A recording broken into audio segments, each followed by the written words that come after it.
करायचं स्मरण. जय जय रघुवीर समर्थ.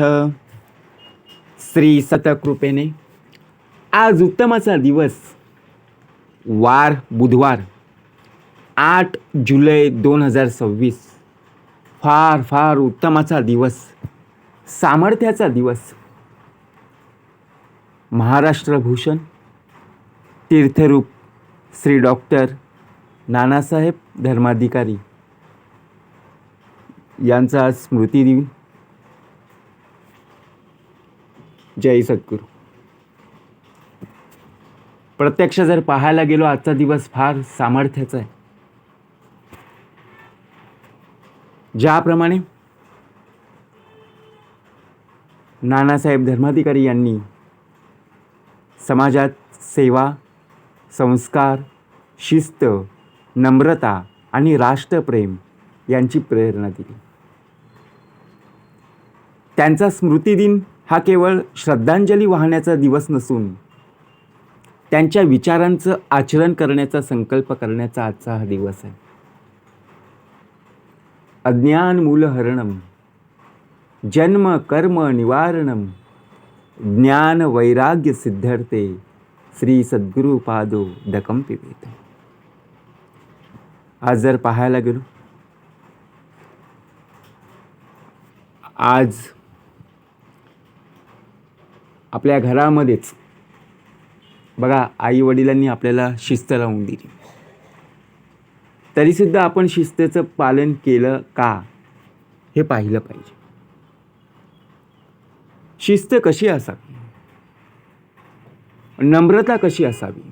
बघा, ज्याप्रमाणे समोरची व्यक्ती कशा पद्धतीने बोलत आहे आणि त्यांना बघा प्रत्यक्षपणे आपण कशा प्रकारे उत्तर देत आहोत.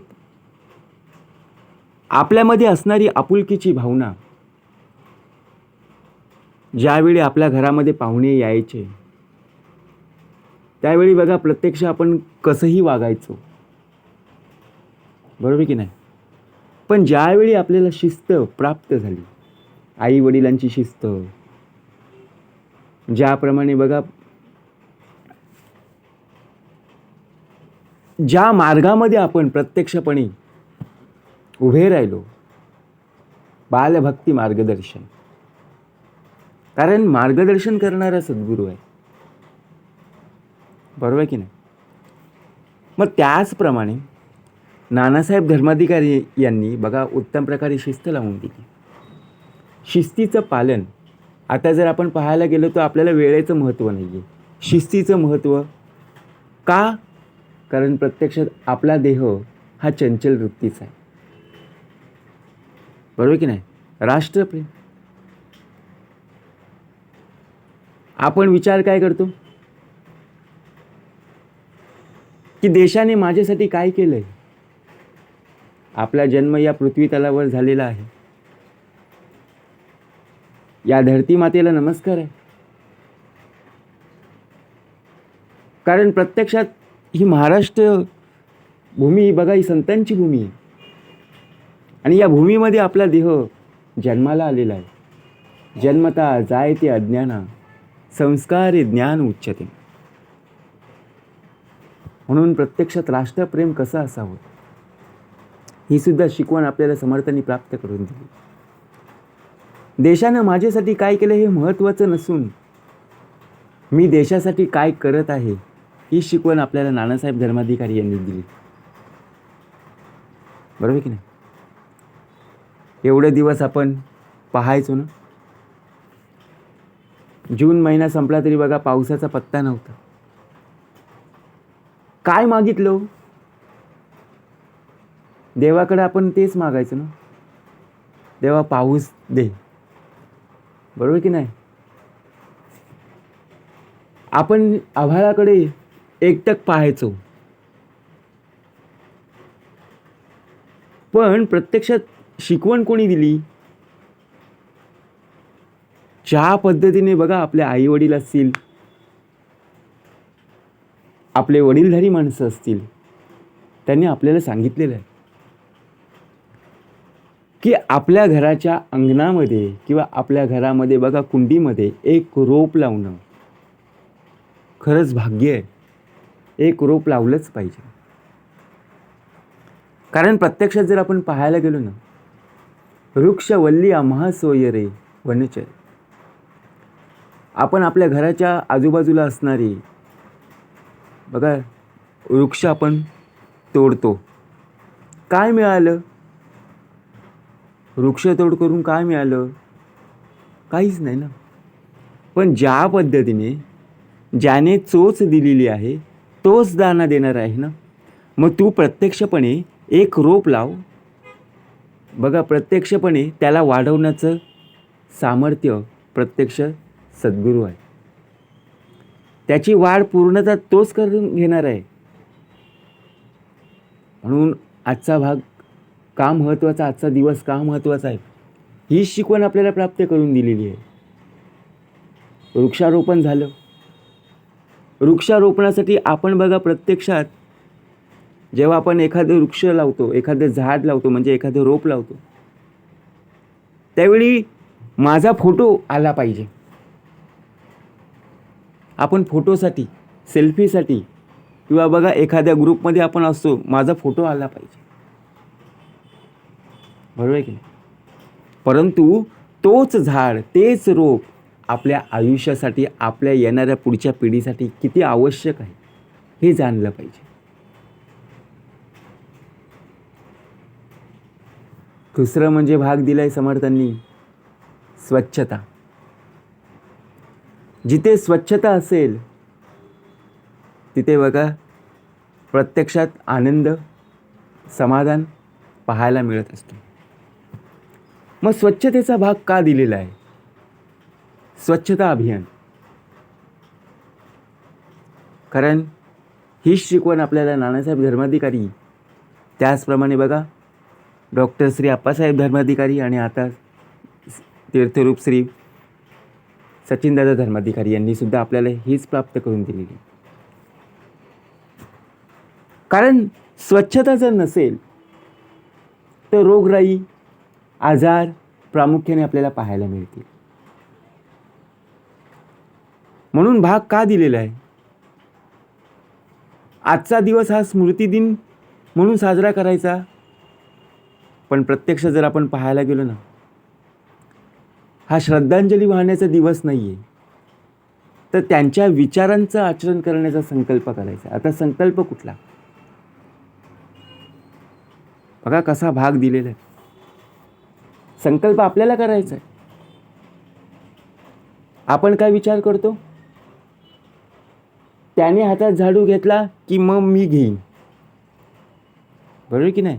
त्याने त्याच्या बाजू बघा प्रत्यक्ष घराजवळची जी कचरा उचलली तर मी माझ्या घराजवळची कचरा उचलेन. आपण असा विचार करतो. हा भाग समर्थांनी का दिलेला आहे? कारण बघा ज्यावेळी आपल्या घरातली लाईट जाते ना, त्यावेळी प्रत्यक्षात आपण दुसऱ्यांच्या घराकडे पाहत असतो की बाबा त्यांची पण गेली का? जर गेली असेल तर आपल्या मनाला समाधान. आणि जर त्यांच्या घरामधला फॅन चालू असेल, लाईट चालू असेल, तर बघा आपलं मन पूर्णपणे चंचल होतं की आपलीच कशी गेली, का गेली. मनामध्ये काय झालं? प्रश्न उद्भवला की नाही? मग तसंच आहे स्वच्छता, त्याच्यावर नाही अवलंबून. प्रत्यक्ष आपण स्वतःहून स्वच्छतेसाठी पुढाकार घेतला पाहिजे. कारण बघा जो रोग आहे, जो आजार आहे, जर तुम्ही स्वच्छता केली नाही तर प्रत्यक्षात रोगराई पसरणारीच आहे. बरोबर की नाही? भाग कसा दिलेला आहे?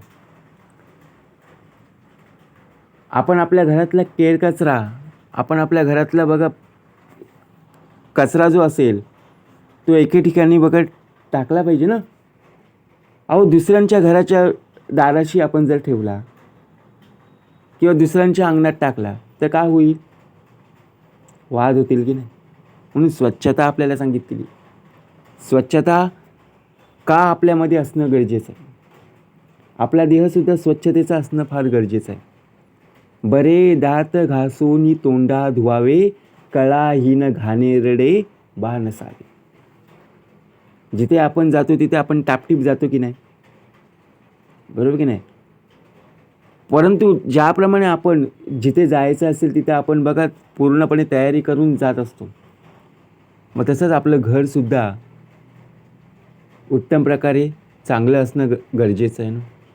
जेव्हा कोणी आपल्या घरामध्ये पाहुणे येतील त्यावेळी आपलं घर पाहूनच बघा उत्तम प्रकारे त्यांना आनंद वाटेल. जर कचरा दिसायला लागला, आपल्या घरामध्ये घाण दिसायला लागली, तर त्यांना बसावंसं वाटेल का? तसंच आहे आपल्या मनामध्ये सुद्धा जो कचरा आहे ना, तो प्रथमतः बाहेर काढला पाहिजे. ज्यावेळी निघेल ना तो कचरा बाहेर पडेल ना, त्यावेळी बघा दुसऱ्यांनासुद्धा आनंद होईल आणि तितकाच बघा तुझ्या देहालासुद्धा आनंद प्राप्त होईल.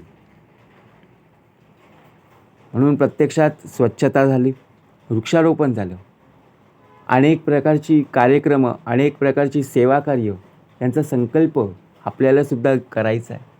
रक्तदान बघा, आता जर आपण पाहायला गेलो तर रक्ताचा तुटवडा पडलेला आहे, बरोबर की नाही? पण प्रत्यक्ष जर आपण पाहायला गेलो तर ज्याप्रमाणे रक्तदान, आता रक्तासाठी आपल्याला कुठे जावं लागतं? कुठल्याही दुकानात प्राप्त होत नाही आहे. ही ईश्वर सेवा आहे, बरोबर की नाही? सर्व प्राप्त झालेलं आहे, परंतु ज्या वेळेला बघा प्रत्यक्षात आपण रक्तदान करत असतो, का पुढाकार घ्यायचा आहे? त्याचप्रमाणे बघा प्रत्यक्षात नम्रता हा सुद्धा भाग दिलेला आहे. अध्यात्म आणि समाजकार्य मोलाचा वाटा आहे हो. कारण का आपण ज्या वेळेला बघा समाजकार्यासाठी उभे राहतो ना, त्यावेळी ते कार्य आपोआप होऊन जातं. समाजासाठी आपण आलेलो आहोत ना, प्रत्येक ऋण आपण घेऊन आलेलो आहोत. मातृऋण, पितृऋण, कुळऋण, गोत्रऋण, आप्तेष्टांचे ऋण, देशाचे, समाजाचे, मातृभूमीचे ऋण आपण प्रत्यक्षात जर आपण पाहायला गेलो तर ही ऋणं फेडायची आहेत. मग आता ही ऋणं फेडायची म्हटली तर प्रत्येक वेळेला आपल्याला ते कार्य हाती घेतलं पाहिजे, बरोबर की नाही? म्हणून समाजसेवा हीच खरी ईश्वर सेवा आहे. नुसतं सुविचार असून उपयोगाचं नाही आहे, फळ्यावर वाचलं म्हणून उपयोगाचं नाही, ते आचरणात आणलं पाहिजे. मग त्यासाठी ते आचरण मंगल असणं आवश्यक आहे ना. बघा भाग कसा दिलेला आहे. म्हणून प्रत्यक्षात हे विचार आपल्या डोक्यामध्ये, आपल्या मनामध्ये, आपल्या आचरणामध्ये आणणं फार गरजेचं आहे. आज जर पाहायला गेलो आपण एखाद्या वेळेला बघा एखादं कार्य करत असताना आपल्याला अडथळे येतात, त्यावेळी बघा आपण कोणावर तरी अवलंबून राहत असतो की बाबा मला कोणीतरी मदत करणार येईल. पण समर्थ म्हणाले कुणाच्याही अंतरी लागेल धक्का, ऐसी वर्तणूक करू नका आणि कुणालाही बोलू नका. कारण का जो दुसऱ्यांवरही विसंबला त्याचा कार्यभाग बुडा, जो स्वयेची कष्टत गेला तोची भला. म्हणून नानासाहेब धर्माधिकारी यांनी बघा प्रत्यक्षात आपल्याला काय शिस्त लावून दिलेली आहे, काय शिकवण प्राप्त करून दिलेली आहे की जे कार्य तुला करायचं आहे ना ते आत्ताच कर. काय करा ते आत्ता करा, जाते घडी आपली साधा. आपल्याला थोडंच आयुष्य आहे, पण या आयुष्याचं सार्थक जर करायचं असेल ना तर प्रत्यक्षात अध्यात्म मार्ग, त्याचप्रमाणे श्रवण, त्याचप्रमाणे बघा उत्तम प्रकारे आपल्यामध्ये असणारी नम्रता, आपल्या घराजवळची बघा स्वच्छता, त्याचप्रमाणे बघा सामाजिक कार्य आपल्या अंगी असणं फार गरजेचं आहे.